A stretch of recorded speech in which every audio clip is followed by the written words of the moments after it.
आज मेरी पहली बीवी के दूसरे बेटे की तीसरी शादी की चौथी सालगिरह है। इतने सारे काम करने हैं, बहुत परेशान हूँ। ढेर सारा सामान लेना है।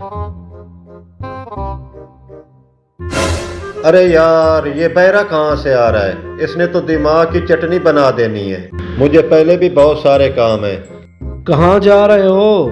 बाजार जा रहा हूँ सामान लेने। मैंने तो नाश्ता कर लिया है, फिर भी तुम्हारी मर्जी, जो खिला दो। मेरी भी स्पोकन इंग्लिश की क्लास है, आओ इकट्ठे चलते हैं।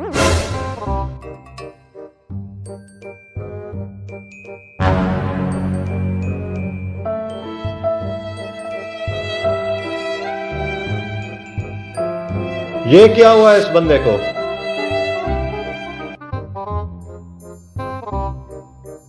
ये हमसे बातें नहीं कर रहा, इसका मतलब है ये मर चुका है।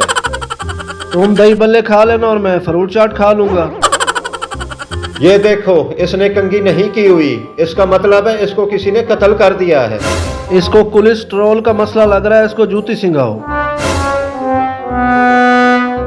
हमारे शहर का बहुत बड़ा पुलिस का जासूस है, उसको बुलाता हूँ, वो खोज लगाएगा इसको किसने कत्ल किया है।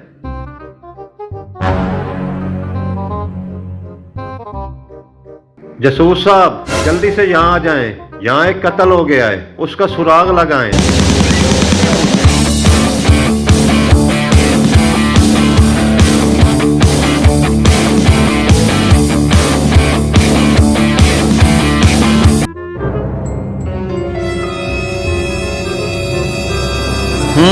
तो तुम कत्ल हुए हो?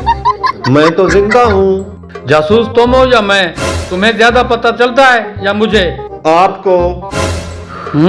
इसका मतलब है तुम कत्ल नहीं हुए, तुम ही कातिल हो। मैं तो वो हूँ किसने आपको फोन किया है। ये कौन है? ये बहरा है। इसका मतलब है यही कातिल है।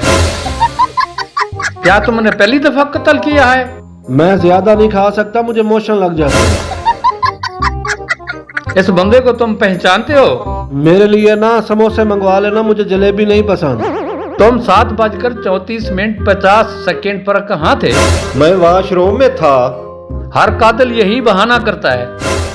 अब तो मुझे मोशन का आराम आ गया है।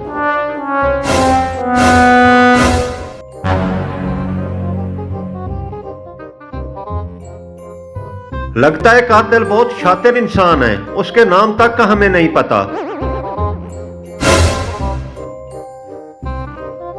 लोगो यार, तुम सोने भी नहीं देते।